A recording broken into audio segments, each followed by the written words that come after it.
That wasn't funny, you guys. I could have gotten seriously hurt doing that. It's finally Halo 2 LASO time, just like I promised, okay? Sorry it took so long, I got busy, and spoiler alert, it was hard. In fact, Halo 2 LASO is famously one of the most difficult challenges in Halo, if not in gaming in general. So difficult that beating it without dying was worth $20,000. You may be familiar with the concept of LASO, legendary difficulty all skulls on, where skulls are additional difficulty multipliers that make the game pretty ridiculous. So if you're new here, Thank you. and if you've been waiting since Combat Evolved, you too, but it's different this time with the skulls, so let's get the boring part out of the way. Stop me when you think it sounds hard. The Anger Skull makes enemies fire their weapons faster and more often. Assassin makes all enemies permanently invisible. Black Eye, your shields only recharge when you kill enemies with your melee. Remember that in Combat Evolved, your melee didn't have to kill to get your shields back, you just had to hit them at all. Blind means you have no heads-up display, so the sticky note on my screen is going to be making a return. Catch makes enemies throw more grenades. Ghost means that enemies don't flinch. Famine makes weapons dropped by enemies have half ammo. Iron means that if you're playing solo and you die, the game tries to reset you to the beginning of the level. But just between you and me, if you pause and quit right away, you can go back to the last checkpoint. Mythic increases enemy health. That's just wrong means enemies detect the player easier. Thunderstorm promotes enemies to their highest rank. Sputnik reduces the mass of objects, which makes them fly around a lot more from forces, but this one's actually a blessing in disguise. I Would Have Been Your Daddy makes rare dialogue options more common. If you're really savvy, you know about a skull called Envy. Basically, usually if you press X while you're playing as the Master Chief, you have a flashlight, which is pretty useless, but the Arbiter gets to turn invisible, which doesn't seem very fair to me. So Envy just gives the Master Chief invisibility instead of a flashlight, but since that makes the game easier, they don't actually use that one for this achievement. Now, the reason why I'm doing this is threefold. Reason 1, because you guys told me to. Reason 2, to see how hard it was, and reason 3, for the Xbox achievement, because Gamerscore determines who the best gamer is. And after all, it's only worth 30 Gamerscore, so, I mean, come on. How hard could it be? Halo 2 kicks off with 2 ships flying to the Covenant holy city of High Charity. There was only one ship. The Prophets are ripping the soon-to-be Arbiter a new one because of what happened to Halo Combat Evolved, so they send him away. Soon the great journey shall begin. And they get a little ahead of themselves because the Great Journey is actually the last mission of the game. Cut to Master Chief at Cairo Station. Tell that to the Covenant. Yeah, they'll be here in a few minutes. You want me to leave it like that or make it inverted?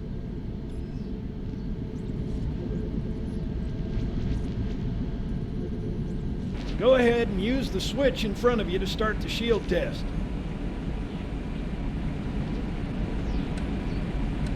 I feel like he's making fun of me.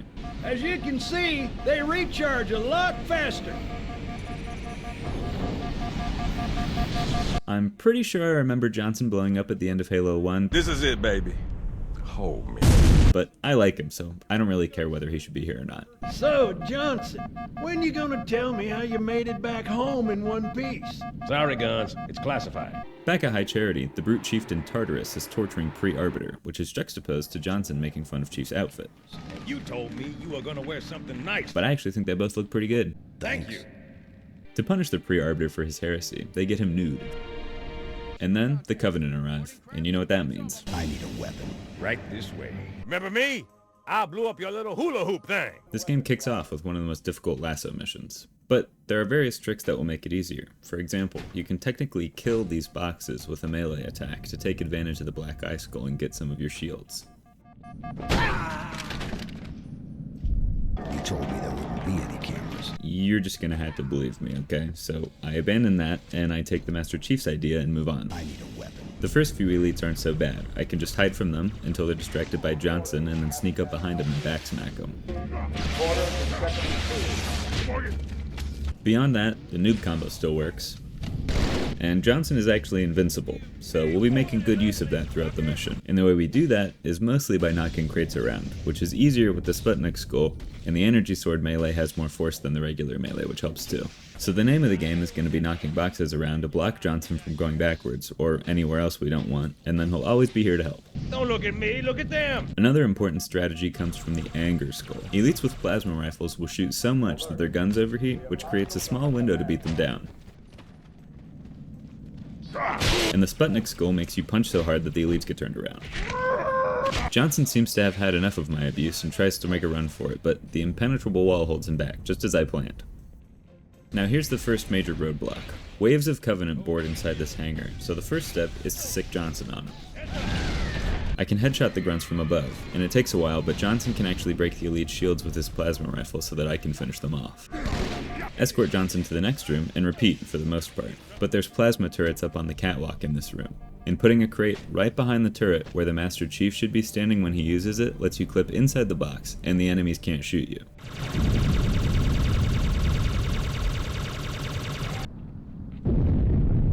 And Johnson's doing his part too. Come on now! Is that a weapon or a... Oh, God! Later on, this elite wipes out all the Marines in this section and then goes for Miranda, but I valiantly rescue her. I was almost... Thanks, Chief. I owe you one. And then, understandably, I guess Johnson needs to take his anger out from all the paper cuts I've been giving him. A bunch of buggers spawn in, and there's barely any ammo around to deal with them, so it took a lot of tries, but eventually I learned where the buggers like to sit still, before heading out into outer space. And then this was the really awful part of the first mission for me.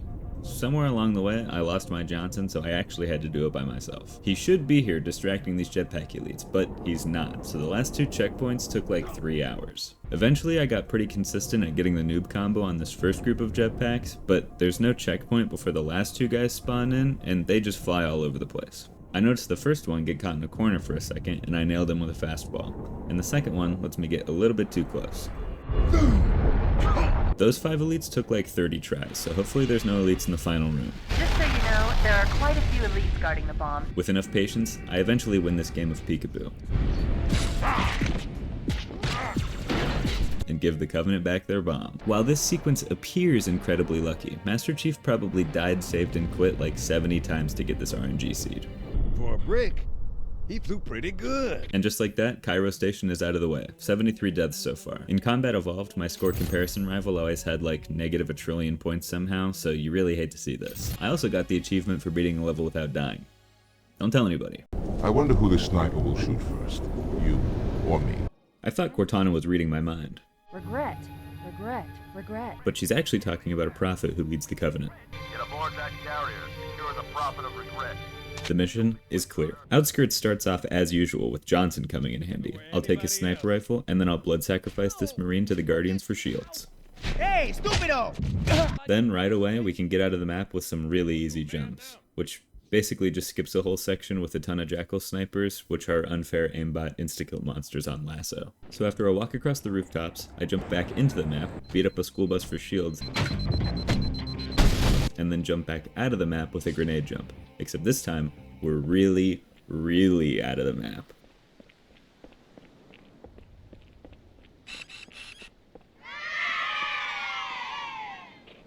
I did not add that sound effect in. I do not know why that happened right there. After walking across the barren wasteland, I make it back to where I'm supposed to be going. And now the comments can't say I didn't fight the Jackal snipers. So I sneak into this tunnel and steal a ghost, and I beat down the extra ghost for some overshields. I don't think they expected us to be here. I don't know how we got here either, brother. So pretty much the rest of the mission is just using the ghost from way too far away. So yeah, this part isn't super interesting. And then I just speed by the rest of everybody. Subscribe. In this mission, we have to destroy a scarab. 50 cal, rockets, didn't do a thing. That's unfortunate because that's basically what the Master Chief is working with, so I don't know what we're gonna do about that. Stay with the Master Chief. He'll know what to do. Getting the tank across this bridge in one piece on LASO is basically impossible, but if you just drive past everyone in a Warthog into the next section, pull a U-turn and go all the way back, all the enemies on the bridge despawn. And then we can wedge the tank into a place where it's definitely not supposed to be. I also learned that it's possible to get a headshot with the tank. Then there's a little tiny tunnel that you actually can't get the tank through, so we're hoofing it. But unsurprisingly at this point, not in the right direction. If you hit 2 clean grenade jumps, you can get out of the map again, and then jump onto the scarab way early and destroy its turrets for some shields before it mysteriously vanishes into thin air. We need those shields though, because there's another massive jump we need to make right here. Probably the highest grenade or rocket jump in the run, but not necessarily the hardest. It's not incredibly precise. I'm not kidding, that was my first try. Once you're up here, there's really only one way to get down, because if you fall for too long, a fall timer just straight up auto kills you. So now I'm gonna do this level a little bit out of order. I'm gonna go up the street and take out some Jackal snipers early. Concentrate on the Wraiths. They're the biggest threat. She has no idea what she's talking about. But then I can go back to where I was supposed to come from, which triggers some vehicles to spawn. And watch this Marine totally tank this ghost hit.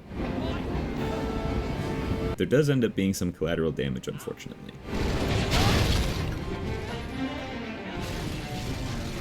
But I need to not kill the Marines, or else the Marines later will be mad at me. I do need them to be dead though, because some real janky stuff is about to happen, so I'm just gonna leave this right here.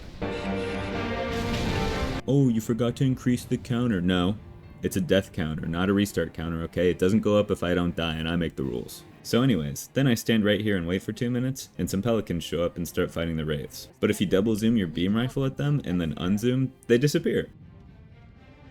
I have no idea why that happens. And then the scarab shows up, but the zooming in and out thing isn't an option this time. Instead, I just go where I know the scarab is gonna stop, and then I take out all the enemies off the top with rockets. The rockets aren't even powerful enough to actually kill the elites, they just get launched off. And then I can safely jump into it and assassinate the pilots. And that's that. The Prophet tries to escape and jumps into slip space inside the city, but we have to follow him, or else the plot won't be very interesting. Do you do foot massages, Arbiter? Except for the B plot, where Tartarus is bringing the butt-naked almost Arbiter to the Prophets for a surprise. The council decided to have you hung by your entrails. But as it turns out, there's an even worse heretic, so they give Arby a promotion and a new suit of armor. But he's decided that only a helmet will stand between him and full exposure. What would you have your Arbiter do? So the Arbiter meets up with Halfjaw, who will be very useful later in the game to hunt down the heretic. But these are my elites. Their lives matter to me, yours does not. That makes two of us. Okay, I know I'm joking around, but this game has really good dialogue. Warriors, prepare for combat! First things first, we gotta kill the whole team. This gives a full double overshield, and having no allies also despawns some of the heretics. My warriors are in position, Arbiter. They wait for you to lead them. Yeah, about that. So, like I mentioned earlier, the Arbiter has invisibility for a few seconds at a time instead of a flashlight, so in Arbiter missions, there will be a decent amount of going invisible, running past some of the enemies, and then hiding and waiting for it to recharge. It's hard to tell because I can't see myself anyways, but you can hear the invisibility turn on and off if you listen really close. Using a combination of the beam rifle and invisibility makes the sentinels pretty easy. And the carbine eats grunts for breakfast. After a close call with some heretics, I've got this room all to myself, and I intend to keep it that way by barricading all of the doors. Unfortunately, this conveyor belt stole one of my boxes, which led to my demise, so I had to do the room all over again. But once all the boxes are in place, it's easy to kill the enemies through the cracks. Getting into this next room turned out to be a little bit tricky, but when they stop shooting I can use my invisibility with just enough time to get underneath this ramp, and then I bait them to come in here by shooting the wall a little bit.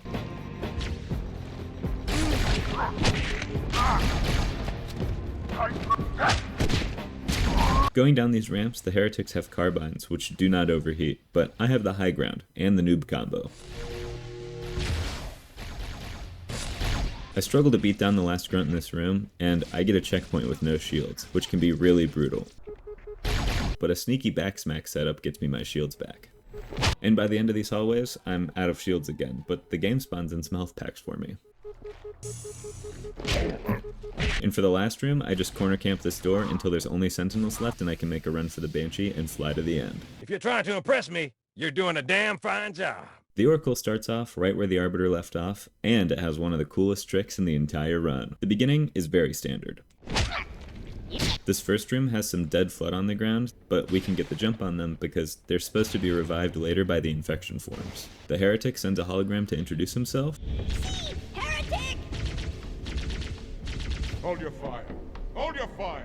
And then Halfjaw and the gang fight all the flood balloons for me. Through this door is the dreaded elevator section. But if I just activate the elevator and then get off before it starts going down, it's scripted to just go all the way down anyways. But then how will you get down, you may be asking? Which is a good question. Like this.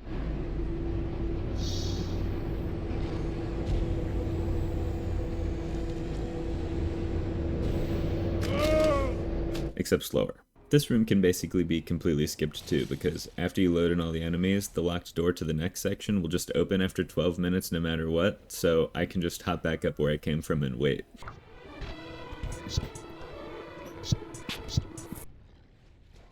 Lo and behold. And then there's a little bit of parkour over this load zone before we get into the last room where the big trick happens. I take a backseat for this battle, and then the Arbiter decides that he's gonna cut the cable that's holding up the whole station just to scare the Heretic. The cable. I'm going to cut it. The moment you've all been waiting for. You're supposed to ride this elevator up to the cables, but if you let it go up without you, and then activate it again to bring it back down and smash yourself over the head with it, it flings you up and it makes you invincible. I don't know why that happens, but the rest of the level is really easy now. I can just walk around and cut the cables and then jump down the hole. And don't ask me how it's possible to fall down the hole if the whole station is falling too. In classic Halo fashion, it has you walk backwards all the way through the previous level. The Heretic tells the Arbiter that the Great Journey is a lie, and that the prophets are liars, and unfortunately for him, the invincibility glitch persists through cutscenes. I had no choice. All right, you just showed us how not to do it. Delta Halo begins with Cortana reminding me what game I'm playing. That is another Halo. But once the Master Chief finds out that the Prophet is on Halo 2, he's on the case. Sir, we gotta neutralize those turrets! Can't be that bad! You killed him, sir! You killed him!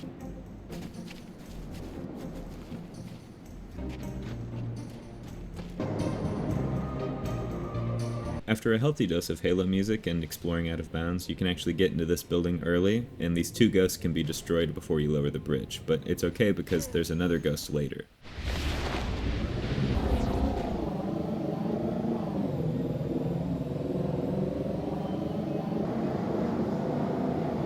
You'll have to excuse me if I don't really know what this level was about at the end. To progress, we do actually need to load in some of the enemies at this point, so I dip down just far enough inbounds.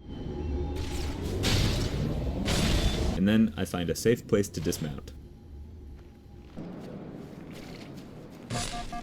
Getting across this bridge could be a real challenge with all the jackal snipers, but if you hold jump, it tips the nose of your ghost up in midair to block all their shots. The last step is using this ghost to block the door and distract all the honor guards so that I can backsmack them all when they try to get into it.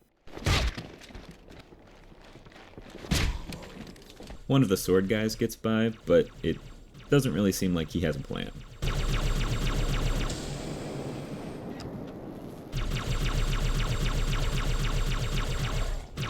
And that's it for Delta Halo. They're good-humored about it, though.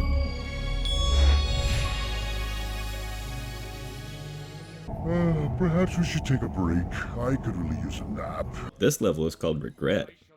As far as I'm concerned, a lot of the levels could have been called Regret. I guess Chief is supposed to have just found out that the Prophet of Regret is trying to activate Halo and wipe out all life in the galaxy, which is also basically what happens in the first game, so I'm not really sure why that's surprising. This level is a real doozy, and there's an absolute tragedy on my end later in the level. The very first room fills with buggers after a few seconds, so I just jump immediately to the exit for a 3-on-1 boxing match. Outside, there are 4 jackal snipers that could spawn in a number of different locations, so finding all of them before any of them find me starts to really test my patience.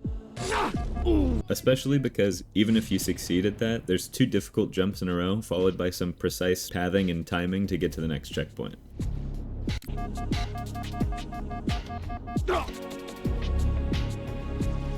Eventually, I got this jump to the gondola, and I know it doesn't look that hard, but just trust me, it is barely within jumping distance. You have to walk to a certain point that triggers the gondola to start moving and a group of elites to appear. So timing some grenades deals with them, but I was just barely too slow to get to the gondola.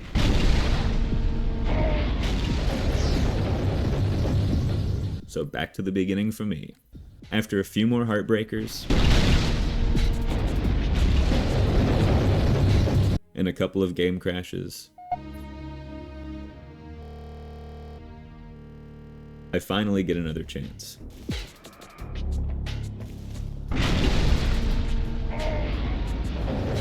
And I don't waste it. Well, yet anyways. On the gondola ride, there's a nice, easy despawn. The game won't give you a checkpoint if you're meleeing, so just constantly meleeing delays the checkpoint, which causes this phantom to despawn. When the gondola arrives, there's some Spartan fodder before a long submarine ride so that Cortana can wax exposition. Sorry, buddy. Just opened my lunch. A couple easy rooms in a row is a welcome break before an RNG run for your life section that I get pretty lucky on. And then, after dying to Beavis and Butthead 10 times, I decided to take a break from LASO for a little bit. After my hiatus, I loaded up Regret again, only to find out that I had to start the level all over. I don't know what happened, the game must have updated or something. Any other level, man. Any other level. Actually, that's not true. It's not entirely a loss, though. I got to hear some new dialogue the second time around. Hey, Mr. Spaghetti!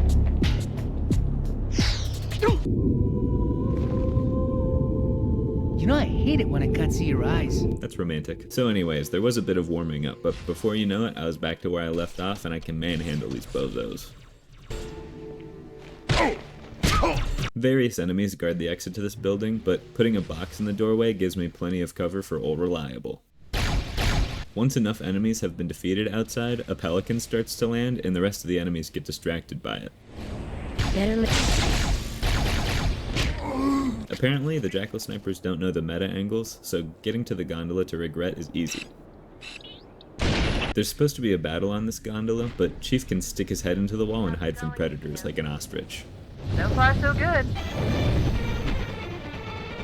When we arrive at the temple, High Charity appears in the sky. I take out the temple guards from a distance, and Bungie wants you to walk into the front door and start the fight with Regret, but that would be too hard.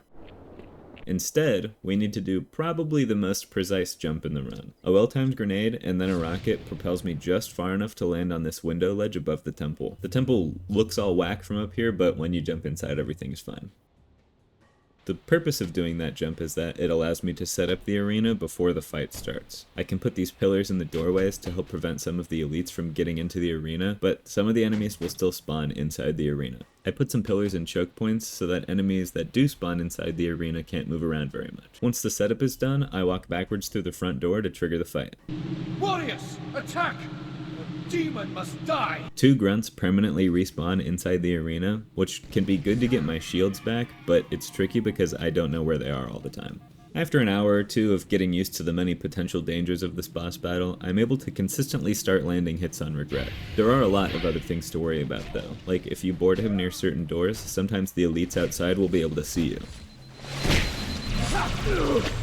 And this weird thing will happen sometimes where after you board Regret, this plasma pistol will fall out of him and start shooting you from the beyond.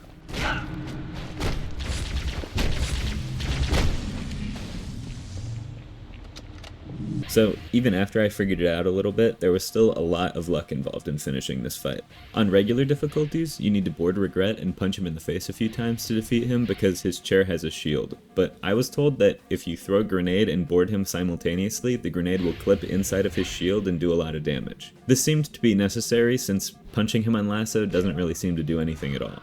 After a few hours of attempts, I finally got a few good grenades in, and Regret is a thing of the past. Are turning around. Outside, Chief gets blasted by a giant laser and falls into the ocean with the Gravemind. This is not your grave. Meanwhile, on High Charity, the brutes are taken over because the elites couldn't protect Regret, which actually seems pretty reasonable to me considering all I did was barricade the doors with a single object. So the elites want to quit the Covenant because they got demoted, but Guilty Spark told the Prophets about the titular key to Halo 2, and they send the Arbiter to go get it. You will journey to the surface of the ring and retrieve this sacred icon. With it, we shall fulfill our promise. The first part of this level is mostly just cloaking past the sentinels and shooting these pillars. A sentinel beam can destroy this giant robot, and then I can train some flood balloons like Call of Duty Zombies to get my shields back. Jumping through this elevator shaft skips some of the hallways, and then I can sneak out unseen by cloaking at the right time.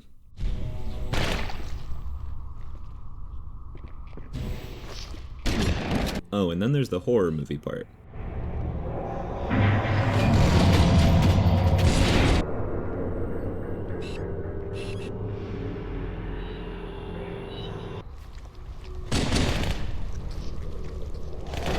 And then you jump down this big hole, but you're actually invincible while you're in the hole, so if you land on this beam, you can stand here as long as you want. It takes a few tries, but I just make a break for the next hole so that I can help these elites. Forerunners be praised, the Arbiter!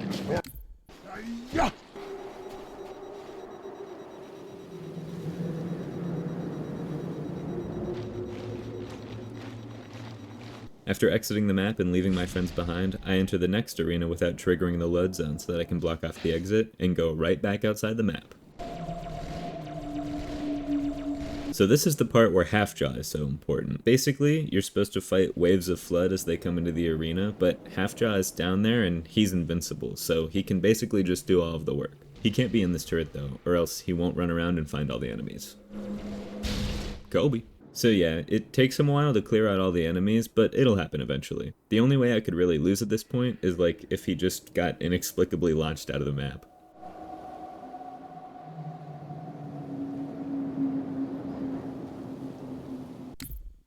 But that's the end of Sacred Icon.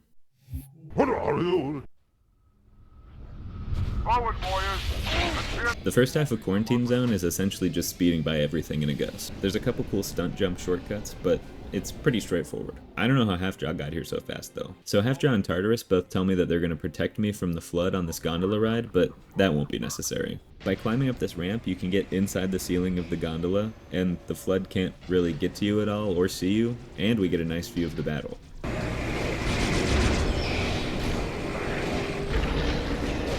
And then I can just walk to the end. Miranda gets the key to Halo 2, and the Arbiter sneaks up on Johnson, but we already know that Johnson likes to be held by elites. How you doing? Tartarus kidnaps Miranda and the Index, and the Arbiter gets betrayed by the Covenant. Fool. They ordered me to do it. Betrayal. Betrayed. I am a monument to all your sins. The Gravemind now has both Chief and Arby, and he tells them a poem about how the Covenant is a lie, and then he teleports them to look for the Sacred Icon. Meanwhile, on High Charity, there's a naked guy hidden in this cutscene, but this time it's not the Arbiter. The great journey is nigh, and nothing, not even the flood, can stop it. What about a demon? While it's debatable what the hardest LASO mission in all of Halo is, Gravemind is certainly in that conversation. But the first room of Gravemind, in my opinion, is the hardest room to get past. This level starts you off with no shields in an open arena with only a needler, and there's waves of brutes and grunts coming in from all over. I died nearly 30 times in the first 10 seconds of this mission alone. If you're able to get a needler combine explosion on the first brute, his friend goes berserk and drops his plasma rifle for you. And the immediate goal is to get into this door, for many reasons. For one, standing in a specific spot prevents some of the enemies from spawning in, except for this guy. Watch out for the captain. But it's also a safe place to hide from the next wave. Once I was inside, I had to stick 3 enemies in a row before I needed to jump up into the bleachers because more brutes are going to spawn up there. I miscounted on this attempt and the brutes didn't spawn in, but the plasma rifle isn't really a long-range weapon. On attempt number 62, the stars align, and I get all the sticks without dying, and I jump up into the bleachers and beat down the carbine brutes before they get a turn to play the game.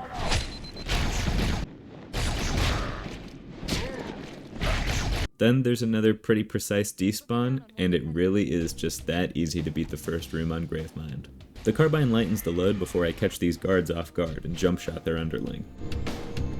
These floaty things can be destroyed, so they give me my shield back, and then I can hurry inside to get the jump on some of these brutes. They think I'm going to the prison. Reinforce all approaches to the holding pens. I take some damage on the way to the prison before clearing out the rest of the path, and then I go back to the floating things to recharge my shields. Now, I had a choice to make. I could beat my head against a wall trying to get through the horrible prison section, or I could beat my head against a wall trying to learn a relatively new Halo 2 speedrunning trick called Prison Skip.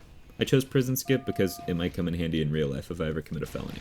Okay, so here's how it works. You run in here, boom, headshot. And then you go down here and you wait on this corner until you just barely see the brute, then you move in, and you get into the elevator to the prison at the exact right time so that the brute is right above you. You wait for the dialogue cue, There are 2 groups.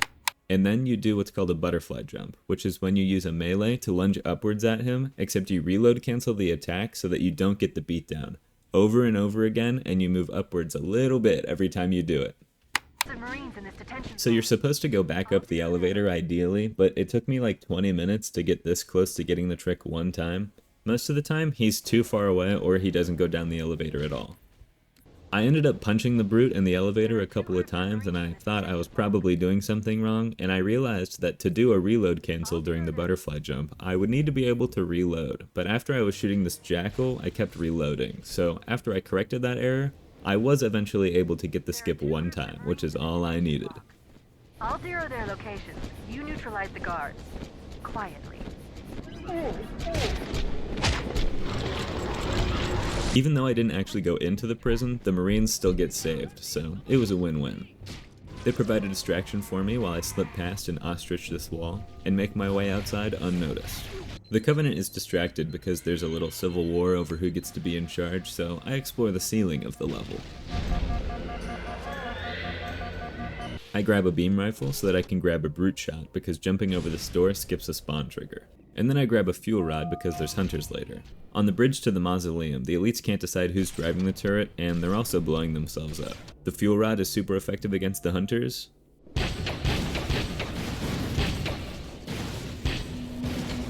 And we're not going to spend any time in the final battle room. You might consider sitting this one out. Instead, I'll just walk back to the last load zone and listen to Breaking Benjamin for 10 minutes, because that also opens the final door.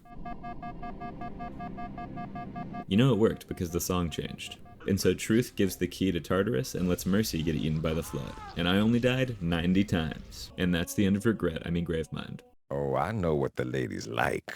At the same time, Gravemind sent Arbiter to the control room, which makes way more sense. By sneak attacking this brute, we can get grenades and shields for 2 grenade jumps in a row.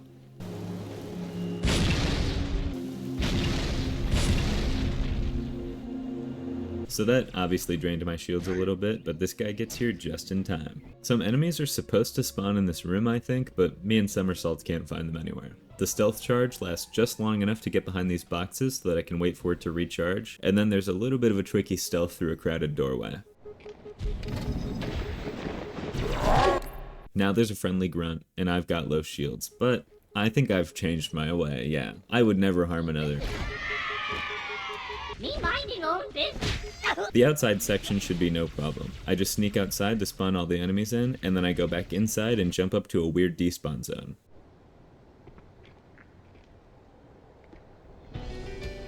You know it worked because the song changed. Back outside, I need to wedge myself between this tree and the mountain so that I can jump out of the map, but I fear I've been spotted.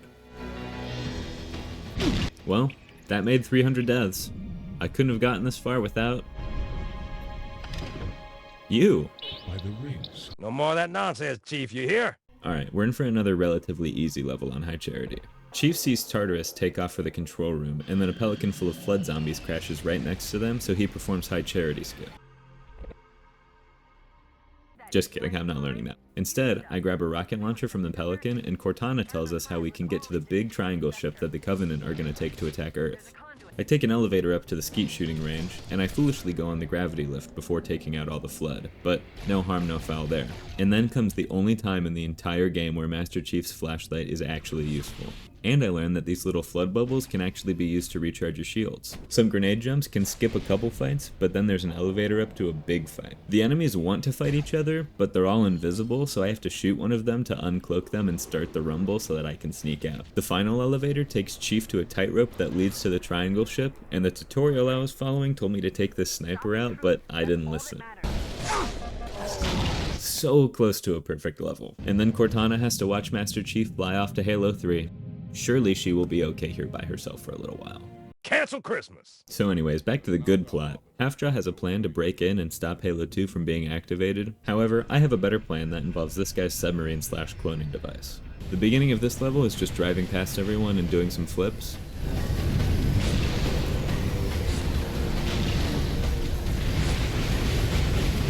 But then there's a tricky checkpoint that involves a really awkward jump.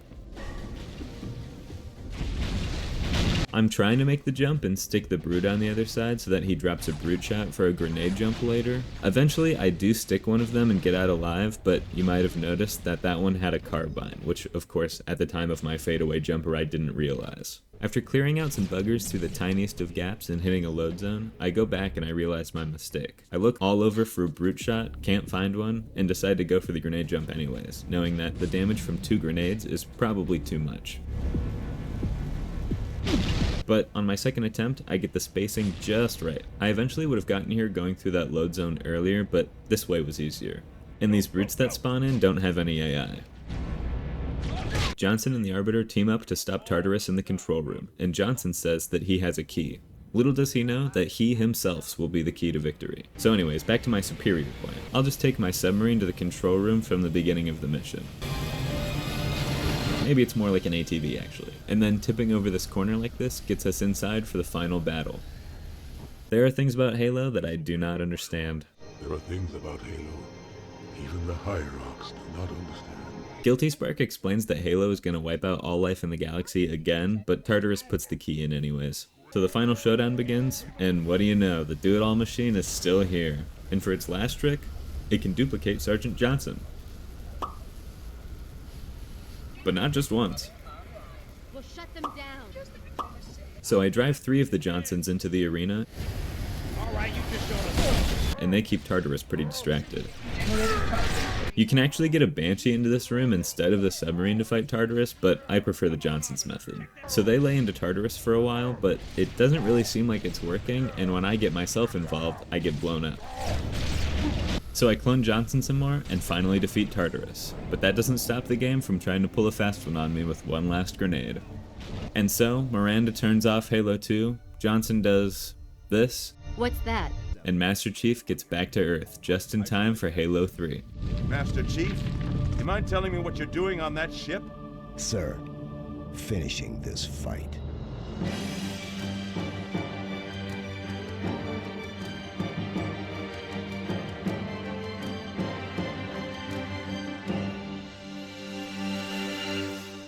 Well, there it is. Halo 2 LASO in 321 deaths and around 30 hours of gameplay. But don't worry, it was all worth it.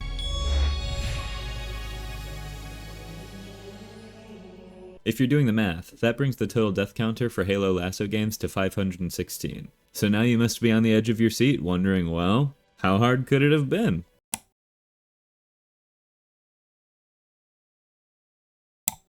Huge shout out to the Halo Completionist on YouTube who made a great tutorial for this challenge, and big shout out to all my fans, especially you. Thanks for watching, and comment what game you think I should do next so that I can reply bad idea.